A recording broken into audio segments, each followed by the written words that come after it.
Hi, I'm Mary, and this is another magical math moment.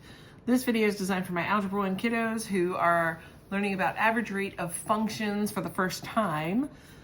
This is going to be video 1 of 2. So this is basically going to show you how to calculate it and interpret it a little bit. The second video is going to get into a real life situation that applies this concept.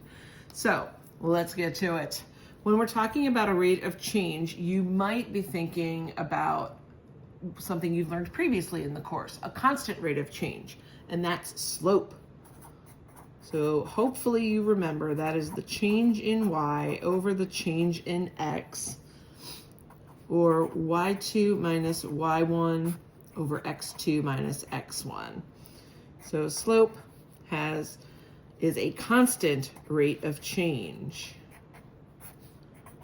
So what this means is we're looking at 2 points and we're finding the change in between them. Okay, so we have these 2 points, -3, 13, and 3, -5, and we've got to find the average rate of change or slope between these 2 points. So this will be x1, this is y1, x2, and y2. So we're just going to throw that into our slope formula.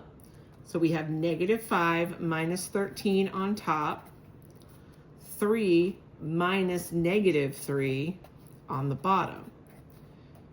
Now you've got to be real careful here with signs, okay? It's very easy to make a sign error. -5 and -13 is going to give you -18. Minus a negative is going to turn that into a positive. So we are left with -18 divided by 6, which is -3. Okay, not too bad. So let's look and see how we can find average rate of change between different function types. So my first function here is a linear function, and I'm trying to find the average rate of change between x equals 0 and x equals 5. So I've got to first find out what's going on when x is 0. That means I'm going to substitute 0 in for the x here. So we have 2 times 0 plus 5. 0 plus 5 is 5.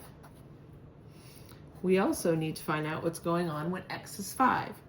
So we let x equal 5 and find the corresponding y. 2 times 5 plus 5. That's going to give us 10 plus 5, which is 15. So the 2 points that I'm going to have here are 0, 5, and 5, 15. Okay, let's find the slope. The change in y divided by the change in x. So 15 minus 5 on top, 5 minus 0 on the bottom. That's going to give us 10 over 5, which is 2. So the average rate of change for the linear function that we have between 0 and 5 is a slope of 2. And hopefully you remember slope-intercept form. We have our slope right here. It's 2. So you didn't really do all that work, but it's great practice. Okay, let's try the quadratic, the x squared. So I have 0 squared plus 4 times 0 minus 5.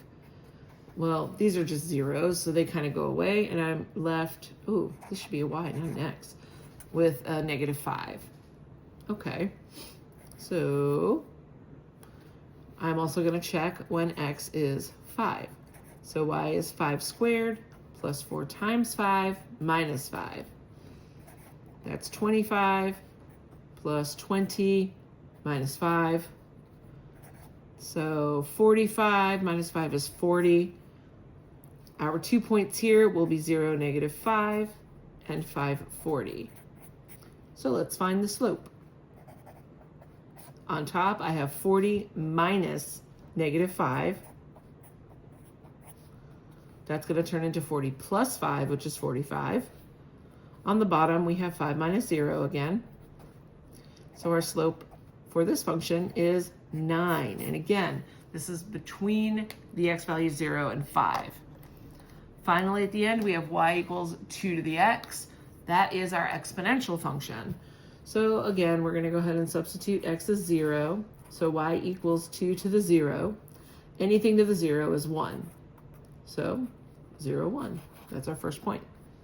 We're also going to substitute in a 5.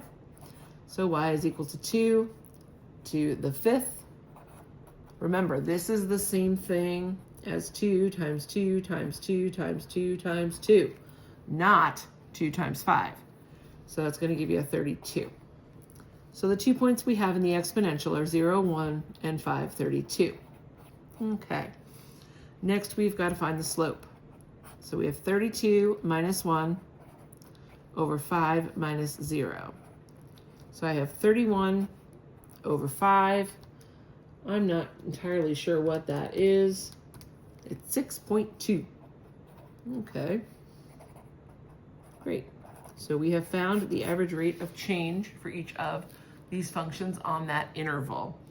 So what that means in the event that you are wondering, if we look at the graphs of these things and we look between 0 and 5, give me a minute here. I want to set this up so that we can see what this looks like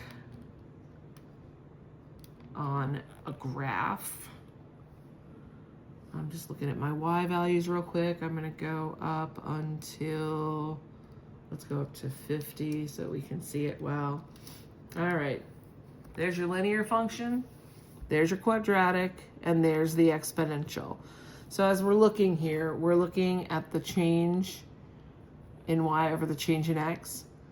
So as you're looking at this, you can kind of gather here that the middle one, the quadratic, is the steepest in terms of the change. So that means the function is changing quicker. Again, it's just these x values 0 to 5. If we were to look and see what's going on out on the far ends of the graph, the exponential is always going to be the one that's increasing the most quickly. I hope that this information is helpful for you. Please like, share, and subscribe with your classmates, and I'll see you next time. Don't forget to check out video 2. Bye.